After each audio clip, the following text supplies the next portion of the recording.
Okay, so a couple minutes on is fibromyalgia fake? And I can't believe that as of October the 15th, 2014, we're still having the answer to this question. I'm Dr. Martin Rutherford. I am a chiropractor since 1979, and I am also more recently a certified functional medicine practitioner. This is Dr. Randall Gates. Dr. Randall Gates. I'm a board certified chiropractic neurologist, as well as being a chiropractor. These are two paradigms that work with the function of your body. Dr. Gates works with the function of the brain and nervous system and all of the metabolic and nutritional and biological issues that deal with that. I am a functional medicine doctor, certified functional medicine doctor, works with the metabolic issues and nutritional issues and bacterial issues and viral, whatever you want to call it, for the rest of the body. That ultimately almost always affects the brain. So we put them both together, and I think we have we have the authority to talk on this subject. The short answer on this fibromyalgia fake is no. We started with fibromyalgia about 6 years ago. Kind of made it our centerpiece in the beginning of putting our chronic pain practice together, because it seemed to have the most moving parts. It seemed to be something we would learn the most about the quickest. It had elements of two of the things that we do, had a very severe stress mechanism involved. Usually fibromyalgia patients have some sort of a post-traumatic stress type syndrome or a overfiring fight-flight syndrome, whichever way you want to put it. Usually it came from we find consistently in our histories that it's come from some sort of a physical, verbal, sexual abuse when the person was younger, or some consistent abuse over a long period of time, or some severe trauma. Somebody walks in the house and their husband was laying there dead, and they go into this thing and they just never get out of it. It's a big part of fibromyalgia.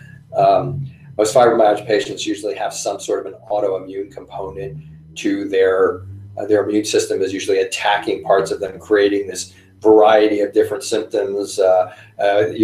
You might have the symptoms one day, you might have it not have it the next day. On the good day, you might try to do a million things, and the next day you can't do anything. That's not in your head. Those of you who have fibromyalgia, and those of you who think it's fake, who think your wife is faking it, they're not. Usually has a gut component. Mm-hmm. The gut being anything from your stomach down to your anus, and usually has a gut component. It can be irritable bowel syndrome. It can be celiac. It can just be a lot of different things, a lot of things kind of leaking out through your gut, maybe to places where it shouldn't be. Those are kind of the main components. Absolutely. I mean, I think the whole concept of fibromyalgia being fake is laughable at this point. And really, it's a demonstration of maybe someone's lack of knowledge of the current literature on fibromyalgia. And really, any rheumatologist will tell you that, who's abreast with the current stuff. I'm not meaning to be in your face on this, but we so commonly encounter spouses of fibromyalgia patients who just don't believe it. And, I can see if you're not trained medically or in the body, we could say it that way, that you would say, well, they don't have a tumor, they don't have stroke, they don't have rheumatoid arthritis. What is wrong? Why are you in so much pain? Why are you so fatigued? Why are you, just not happy? Things of that nature. I get that. But by the same token, you have to realize that the literature and the data is just overwhelming in terms of all the things we know that are wrong with fibromyalgia patients. Like Dr. Rutherford said, many of them have been through horrific abuse as a child. Unfortunately, well, not unfortunately, I mean, just the fact of the matter, most of our health histories, so commonly, it's sexual. And we feel that the literature underreports this.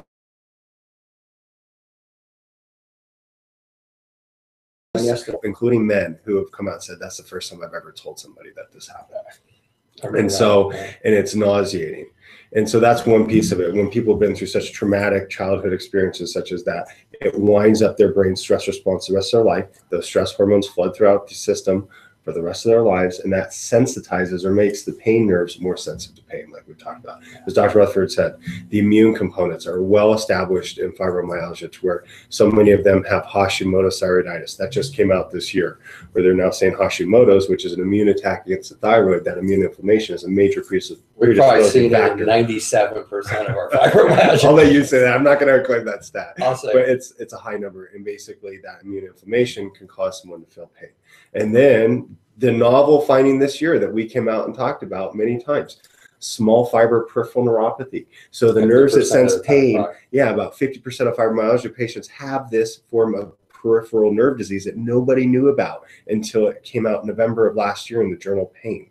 And then it was talked about more and more this year. And there are other studies that we can go on and on about. But basically, at this point, fibromyalgia is a very real entity.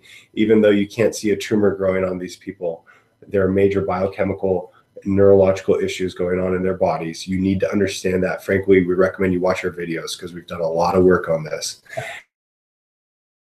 And understand that if you are a spouse or a partner of someone with fibromyalgia and you are casting doubt on them as to the validity of their diagnosis, it has been shown that you actually make them feel more pain.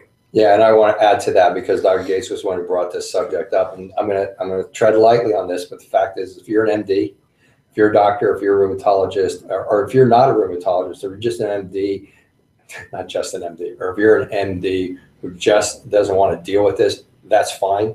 This is a very complex thing. You need to understand what Dr. Gates just said relative to their stress mechanisms in that study that showed that the spouse is making it worse. I got news for you. Stress is a huge part of this syndrome. These people can't sit there and give you these symptoms. They can't make these symptoms up. They're too complex. They can't know what the systems are. If you're an MD who can't say, I don't know, or if you're an MD who can't figure something out and you're just going to blow them off by saying, you know, you got to go pull up your bootstraps, or you got to go see a psychiatrist. And seeing a psychologist or psychiatrist might not be bad for some of the more severe fibromyalgia patients to reduce their stress. But you need to understand something. These people are devastated when that happens. I mean, devastated. You need to be very careful about dealing with a potential fibromyalgia patient that way, because they will come to their office. I do the initial consults. I decide on what cases are going to go forward. And when we start talking to the patient like this and we start describing to them what's going on, I would say half of the time they break down in tears. They're emotional. They're sobbing. Why? Because it's the first time everybody's ever said, you're not nuts. You're not crazy.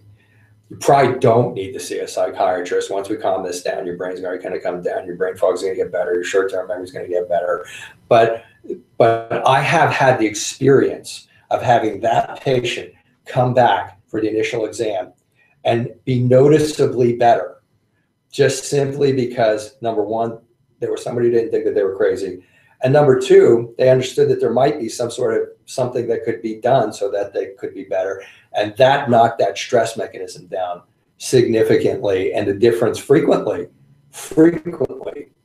is noticeable just from the initial consult to us doing our examination without even having done any treatment. So that was kind of almost a little treatment. Mm-hmm. So maybe this can be a little treatment for those of you who maybe are looking this up because you may be one of the people who sit in front of me and go, thank you. It's not in my head. I mean, patients, when they get told by their doctors over and over again, well, you just got to buck it up, or you just got to run, you just got to eat better, you just got to do this, you just got to go see a psychiatrist. These patients start to think they're crazy. They start to think that they're making it up. They start to think that they have, what's that? When you every sickness that you get. Hypochondria. They start to think they're hypochondriacs and so on and so forth. And all of that goes away. All of that goes away when that patient is just acknowledged. So for me, there probably aren't a lot of MDs watching this, or naturopaths, or anybody. I don't want to pick on anybody, any type of a physician who may be out there who still doesn't think fibromyalgia is real. It's real, big time. And I have it, and we treat tons of patients who've had it, and we get a pretty consistently successful result. And the success starts with that patient by just simply acknowledging that this is something that they may or do have. And for those of you who are in our field and have some ability to help these folks, by letting them know that in the beginning, you don't have to promise a cure, because most of these folks have autoimmune problems and so on and so forth, but letting them know they can be 20, 50, 70% better. I tell you right now, that's treatment, and it helps quite a bit. But no. For the properly selected patient. For the properly selected patient. We cannot help everybody for the properly selected patient. So that is our take on fibromyalgia. And is it fake? No, it's not fake. So any questions? Either way, you can contact us at powerhealthtalk.com, or you can go to our Facebook page at Power Health. And that should handle. Okay. Hope that's helpful. Thank you for watching. Okay.